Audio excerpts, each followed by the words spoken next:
Welcome. In today's tutorial, we're diving into a new Instagram feature that allows you to like stories from highlights directly on your PC. This update makes it easier than ever to interact with your favorite content. Let's walk through the steps together. First, open Instagram on your preferred web browser. Make sure you're logged into your account to access all the features available. Next, you'll want to navigate to the profile that contains the story you're interested in. You can do this by using the search bar at the top of the page, or by clicking on the profile if it appears in your feed. Once you're on the profile page, look just under their bio.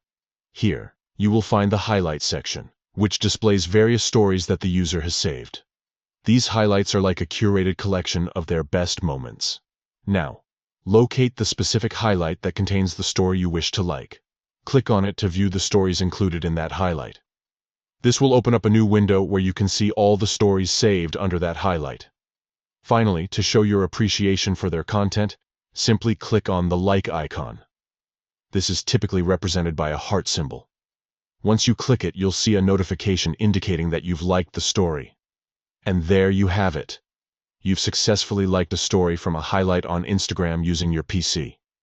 This new update enhances your ability to engage with content creators and friends alike, making your social media experience even more enjoyable. Thanks for joining me today. Be sure to explore more features and updates on Instagram, and don't forget to share this tutorial with friends who might find it helpful. Happy liking!